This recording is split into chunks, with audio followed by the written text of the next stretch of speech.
Alors, bonjour à tous. On va commencer notre webinaire sur le système africain de protection des droits de l'homme. Juste un petit mot pour remercier les intervenants. Je vais directement passer la parole à M. Konaté qui va présenter les intervenants. Je remercie d'abord, ceux qui ne le connaissent pas peut-être, Maître Konaté qui est avocat à la fois à Paris et à Bamako, ancien ministre de la Justice, un praticien reconnu dans l'arbitrage, soit investissement, arbitrage et WADA. Il conseille notamment les États, les entreprises multinationales en Afrique et ailleurs. C'est un praticien qui travaille sur les questions de droit communautaire, en tout cas d'intégration régionale, qui connaît ces questions. C'est pourquoi aujourd'hui il a accepté avec nous de présider ce panel inaugural qui va durer pendant une semaine.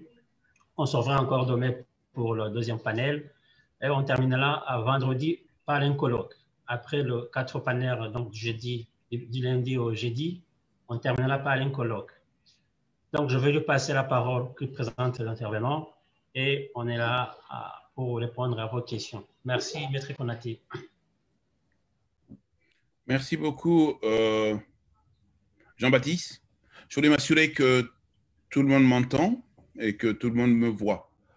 À la suite de Jean-Baptiste, je voudrais donc particulièrement saluer la présence de ces trois personnalités qui constituent ce panel qui va avoir l'occasion tout à l'heure d'échanger avec vous, mais en même temps saluer la présence de toutes ces personnes qui sont autour de cette conférence, les uns et les autres, pour leur intérêt par rapport au sujet et à la matière, mais également pour leur intérêt par rapport à l'évolution du sujet et de la matière. J'imagine que autour de nous, il y a des jeunes chercheurs ou africains ou d'Afrique qui sont aussi présents, et c'est tout l'intérêt.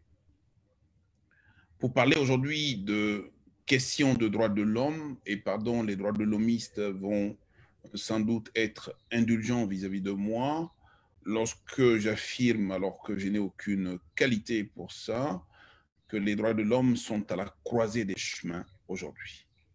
Notre processus de construction de l'État, notre processus de construction des institutions de l'État et notre processus de construction de la démocratie, de la liberté et du système politique aujourd'hui nous amène systématiquement à être ou concerné par la question des droits de l'homme ou soi-même être impliqué dans la question des droits de l'homme. De sorte que aujourd'hui, la question des droits de l'homme devient une question assez difficile à évoquer aujourd'hui. Pour évoquer juste ce sujet au plan politique, et Dieu seul sait que l'Afrique n'est pas née sans droits de l'homme, je rappelle simplement aux uns et aux autres qu'un texte fondamental qui est né dans la société mandingue de l'époque, qui s'appelle Kurukanfuka, mettait en évidence et en exergue des ciments assez importants des droits de l'homme, que ce soit des droits de l'homme liés aux sociétés, aux communautés familiales, que ce soit dans la construction de l'État, que ce soit dans la construction des institutions ou des rapports qu'il y a entre les institutions. Ce sujet n'est pas neuf en Afrique.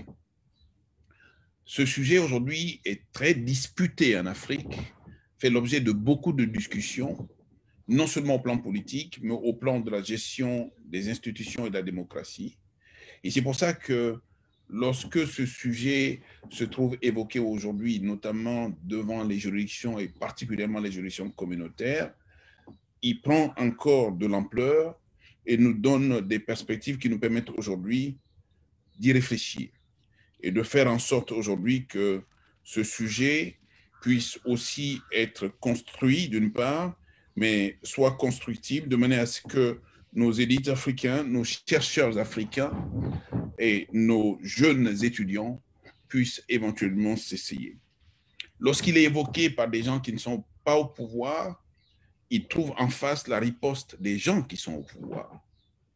Lorsqu'il est évoqué par la catégorie de gens qui sont au pouvoir, ils ont tendance à restreindre de manière telle qu'aujourd'hui, le débat devient permanent. Nous avons l'avantage aujourd'hui d'avoir des juridictions africaines, qu'elles soient communautaires, qu'elles soient régionales ou qu'elles soient sous-régionales, qui rencontrent ces sujets-là, qui s'expriment de temps en temps et qui ouvrent donc des perspectives telles que l'on peut véritablement y réfléchir pour y donner de la suite. Et c'est pour ça qu'aujourd'hui, nous avons réuni, dans le cadre de ce panel, un certain nombre de personnalités qui vont devoir s'exprimer sur le sujet, chacun en ce qui le concerne, chacun en ce qui concerne le pan de sujet qui lui revient. Je voudrais donc, en cette circonstance, vous parler de la présence de monsieur le juge Blaise Tikaya, qui est juge à la Cour africaine des droits de l'homme et des peuples. Je dirai 2 mots tout à l'heure de la personnalité de Blaise Tikaya, juste pour vous indiquer qu'il aura l'occasion de présenter justement la prospective de la jurisprudence de la Cour africaine des droits de l'homme. À la suite, je voudrais présenter monsieur le professeur Jean-François Kandji Kombe. Jean-François Kandji Kombe est professeur à l'Université de Paris 1. Il va, lui, exprimer des opinions aussi claires que précises, comme il en a l'habitude, sur les cours communautaires africaines et la problématique des droits de l'homme. Le troisième, et pas le moindre, va sans doute plancher sur le rôle du juge régional africain, notamment dans la consolidation de la démocratie au sein des États. Il s'agit de Relwende, lui, Maciel Zongo, qui est enseignant et chercheur à l'université Sankara, qui est à Ouagadougou, au Burkina Faso. Je voudrais, en ce qui les concerne, dire 2 mots de chacune de ces personnalités qui ont accepté d'être présents ici, de prendre la parole et d'animer ce débat.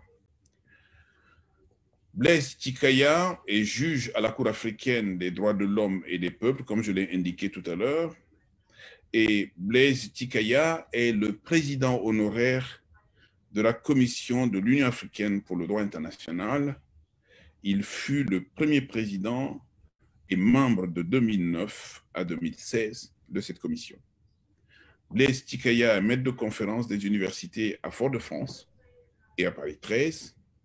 Il a enseigné le droit international dans différentes universités à la fois africaines et européennes. Il a été Scholar Visiting, Research in International Law, New York University en 2009. Il a été en délégation de recherche au CNRS à Aix-Marseille 3. Blaise Tikaya est l'auteur de plusieurs publications et articles et d'ouvrages, dont un qui est intitulé « Le droit de l'Union africaine » qu'il a publié en 2014. Jean-François Akandi, je l'ai indiqué tout à l'heure, est professeur à l'université de Paris 1. Il est agrégé des facultés. Il est professeur de l'école de droit de la Sorbonne, de l'université Paris 1, Panthéon-Sorbonne. Il est également professeur associé à l'université de Bangui. Il est le président de la section droit de l'intégration africaine de l'Académie africaine qui nous reçoit aujourd'hui. Il est par ailleurs doyen honoraire de la faculté de droit de Caen, en même temps qu'il est coordinateur général honoraire du réseau académique européen sur les droits sociaux. Ses domaines principaux de compétences sont le droit international, le droit européen, le droit africain, le droit public fondamental, le droit économique, le droit international pénal et les droits fondamentaux.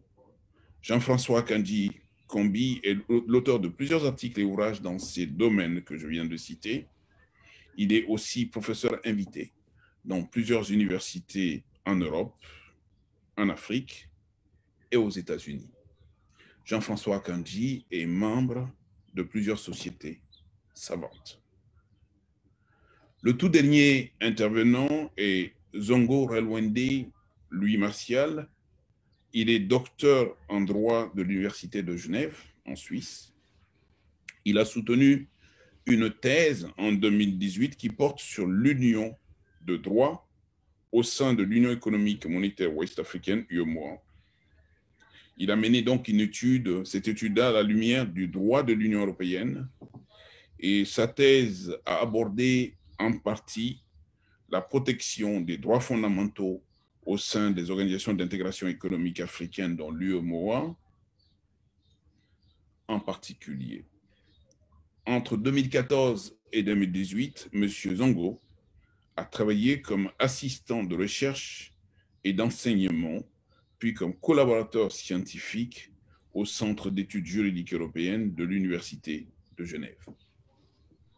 Notre intervenant est par ailleurs ancien stagiaire du Haut Commissariat aux droits de l'homme de l'ONU, dont le siège est à Genève. Il a été aussi présent à la Cour de justice de l'UEMOA en 2017. Et depuis 2019, M. Zongo est enseignant-chercheur à l'Université Thomas Sankara du Burkina Faso. Il est également responsable pédagogique du Master Recherche en droit international public au sein de la faculté de droit de la dite université.